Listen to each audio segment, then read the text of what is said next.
everyone, welcome back to another episode of 5 Question Friday with my hot, sexy hubby, Kellan Lutz. Kissing time. I love you. I love you. Okay, he's actually getting ready to go get on a plane and leave us. But he's going to work, so he's allowed. Got some work to do. Yes, but anyways. But I would have missed question time. No, my love. This is how we connect. So while he's gone, we will probably do some of these via FaceTime or Marco Polo. Yeah. These ones are the table topics, different card set, do-it-yourself therapy. These will be probably you shouldn't recommend, but it's still fun. Yeah. You should probably go. Well, sometimes it's nice to ask yourself questions. And, for sure, be introspective. Yeah, and get it out, and sometimes be that best friend for yourself. But yes, definitely you need people outside of your own mindscape to help you see the world and see the big picture. You don't want to be like in a little. All right, which ones do we have? You want to pick one? Do you look more often for the tragedy in comedy or the comedy in tragedy? Ooh. Okay. Do you more often look for the tragedy in comedy or the comedy in tragedy? What are some examples of that? So is that like looking for the good and the bad, or do you look for the bad and the good? Like if you're at a party and a big that's a great way of that's a great okay. So you look at for the bad and the good or the good. I'm very optimistic. So in any bad situation, I'll be like, well, at least you didn't die, or at least but I wouldn't be you wouldn't look for the tragedy. Yeah, I don't want to like poop on anyone's parade. Yeah. What about you? I feel like probably the opposite. I feel like I probably. She said it. I feel like in like the everyday things, I feel like if things are going really good, I'm like, what's gonna happen? I don't know why. I try not to be like that, but I do think I look for I think it comes from trying to protect yourself from pain. Yeah. So something I'm still doing with an outside therapist, not myself, but I think there's that. But what I will say is when there is like legit tragedy, like massive tragedy, intense, I always look for the good. So it's kind of like in the everyday mundane, I feel like I kind of I'm trying to protect myself against things that probably won't ever happen. But in the bad, I always look for the good. It's almost like when you're forced to, you kind of do it, but does that make sense? Yeah. Anyway, that's all. Yeah, I sometimes in serious situations try and lighten the mood a little too. Maybe a little too much. A little too ham. Yeah, a little too like, hey, that's not the time. I think that's one of my like defense mechanisms, though, in a way where. Like a coping mechanism. Yeah, I kind of, if I haven't processed it for myself, sort of. Not make the situation light, but try and... Does it kind of keep it at an arm's distance? Because I'm like, I'm not ready to acknowledge how wild this is. So like the joke is kind of... Honestly, I feel like the joke is involuntary. Like I'm not premeditative with, ooh, I want to make a joke in a situation like that. It's your coping mechanism. It's like your default. Is that what you would call it? Yeah, coping mechanism. I think it's good. Like when I was about to die, you're like, stay away from the light. And everyone's and her parents are like, what are you doing? But I did. But stay away from the light. I want you back. But I didn't see the light. It ended up being fine, so it's okay. Thank you. Thank you. All right, your turn to pick one. Let me. Okay, you do it. Shuffle, shuffle. If you're feeling low, what's your trick to feeling better? You go? Yeah. Okay. I feel like I have a couple. I feel like there's different types of lows for me, and so it just depends, which I feel like is sad to even say. But often, like, getting outside and in the sun and, like, grounding, huge. Like, that really makes a difference. But working out, huge. And I've always said, as long as I have a kitchen and like ingredients, I don't need therapy, which I still do, but like I love being in the kitchen. I love creating, I love cooking. So when I'm feeling low, usually if I can go create something or cook something or make something, I feel a lot better after. A nap, a bath, a lot of things. Yeah. What about you? Working out, definitely. Do you ever feel low? You're a high person. No, I mean, especially grade A's, and if I have no reason to leave the house and I just get... I thought you were going to say I have no reason to live. I was like, really? No. Just, I get cabin fever. Like, I like to be outside. Yeah. If the weather is too cold to be outside and not safe health-wise, or go for a run. Like, I was never a big runner, but being able to run outside, driving to the gym, just getting on the treadmill, lifting weights, using my tonal in the garage and just lifting really heavy. Or I like adventures. Like sometimes I have to, when I leave home, like say I go on a work trip, none of that stuff, like none of the to-do list back home, well, I can't do it, right? Because I'm gone. So then I feel lighter. You leave stuff there because it's like useless to take it with you because you can't do it nothing. somewhere else. Yeah. So there's different things like that. Yeah. Reading a book helps. Like I have some good books that are page turners, so it's really nice just to dive into some fiction and just get lost in that world, I guess. Playing with the kids always helps too. For sure. The kids, I mean, they change everything. Yeah. I think the number one probably thing, a commonality, is a change in environment. And the sun, And the sun. If you're feeling low, change your environment. Get out of your bedroom, get out of your house. Yeah. Get out of... Go for a drive. Yeah. That helps a lot. Don't sit in traffic, but even sometimes just sitting in your car, going for a drive, even if you have no destination, just get lost. I love being in the car. Yeah. Half the time he's like, why don't you just go take an hour? Like go to Target, do something. And I'll just sit in the car. Especially in Newport, you would just drive to the beach because that brought you a lot of happiness. The ocean. Anyways, all right. Did you have an imaginary friend? I didn't. Did you? No. Yeah, I didn't either. But I will say that my brothers and I, we each had like an angel, we said. Oh. So like we would like, my angel's bigger than yours. Like we didn't actually interact with me. Oops. Oh well. We didn't interact with the angel. Where was the angel to catch it? No, I'm kidding.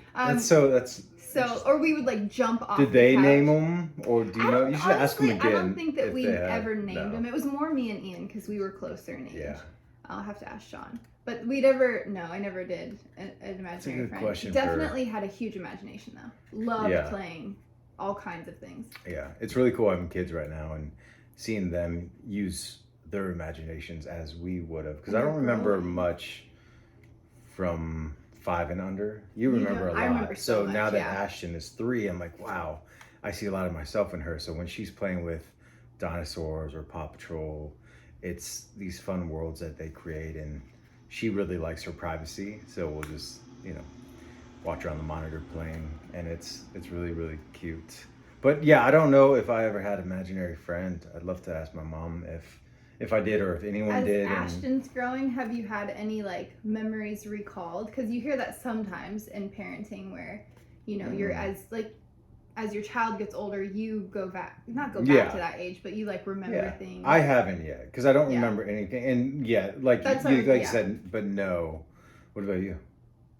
Like cooking or cooking with your mom or grandma? Well, the thing is, I don't think I've had any new memories, but I think I've looked at a few things through different lenses because now I'm not just a child, I'm a parent looking at it, so it's helpful. Yeah.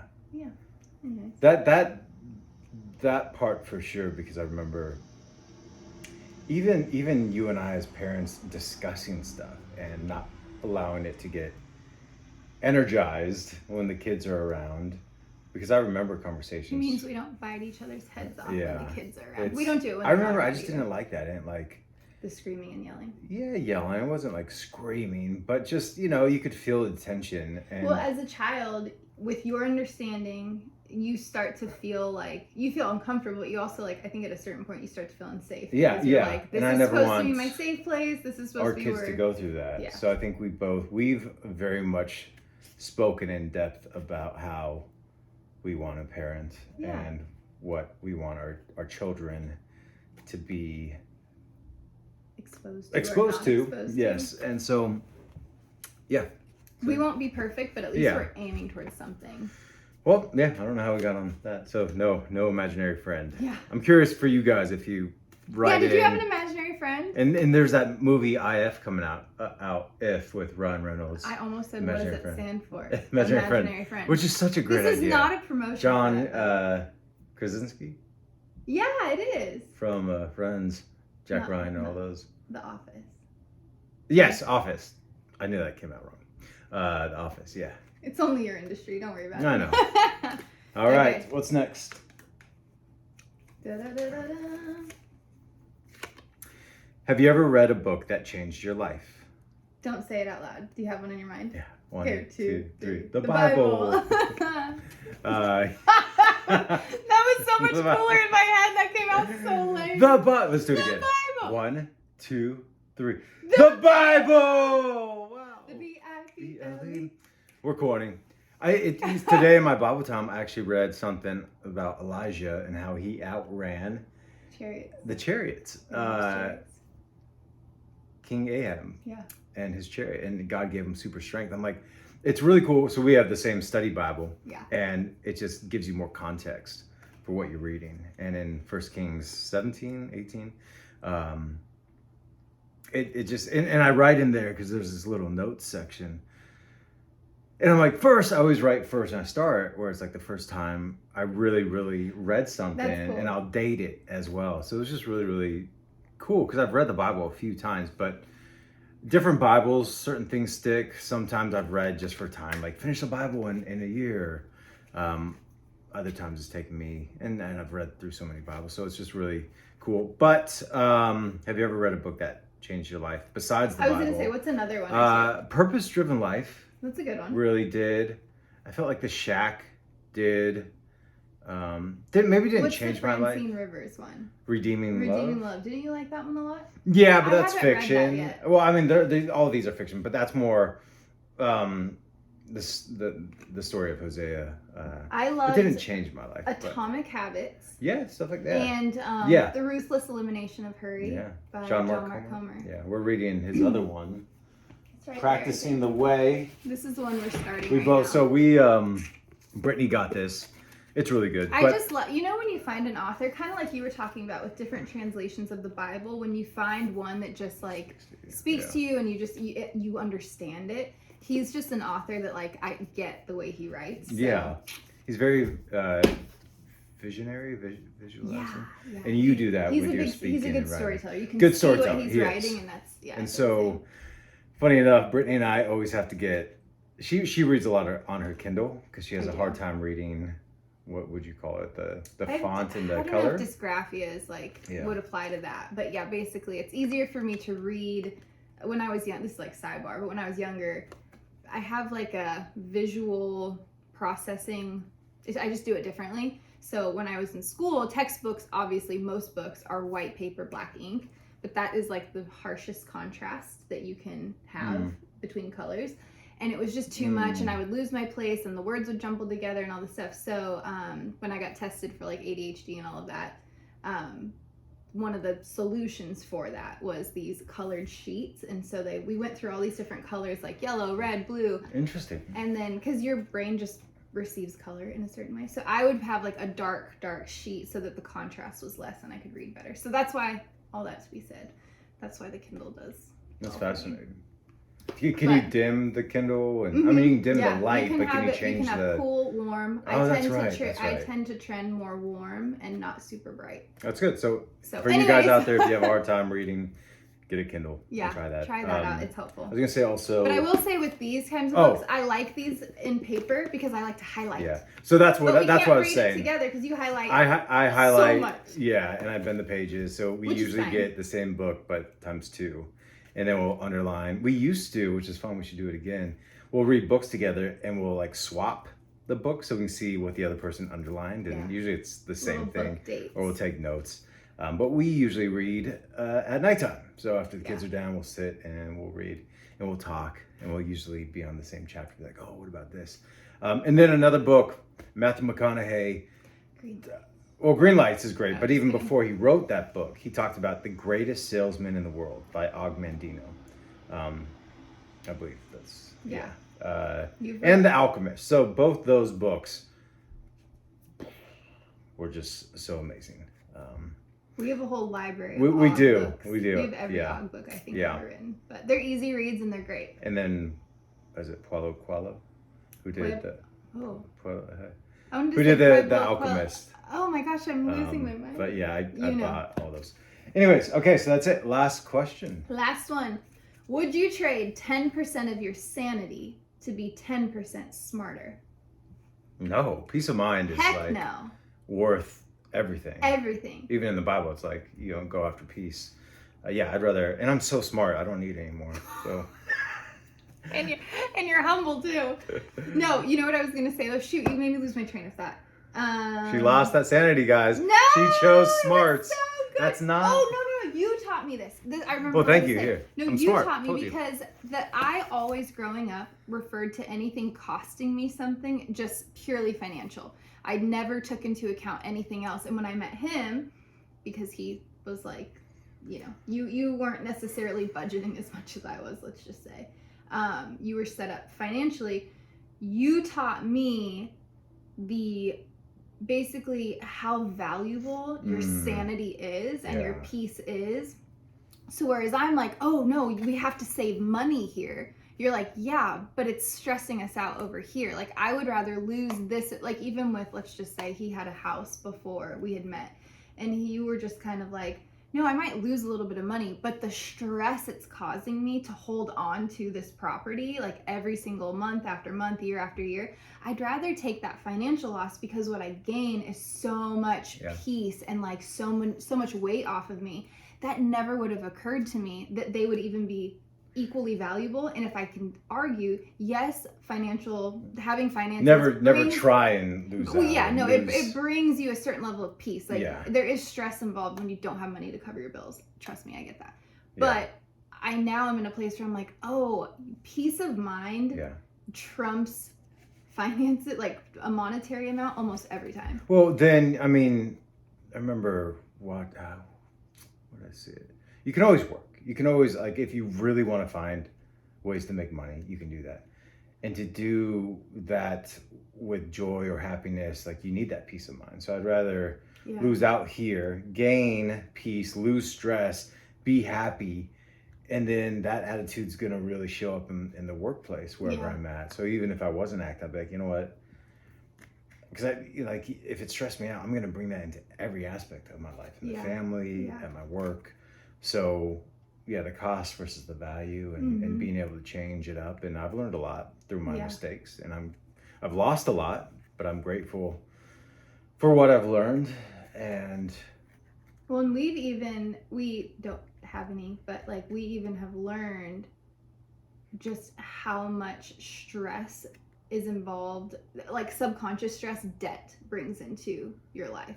So I just say that to say, like, I never thought like financing a car was a bad thing, or having payment, like, because that's just normal. But the more that we've like kind of ventured into just finances and figuring out like what's the best way to steward our money well, it's not sin to finance a car or to have a loan. However, like it says in the Bible, the borrower is slave to the lender. Like you don't own that. It's not yours. And there's always a part of your brain that is aware that you owe someone something. So that just goes along, I think, with like the peace of mind too. And if you haven't, and Dave Ramsey always talks about this in his YouTube or podcast videos, YouTube videos, podcast.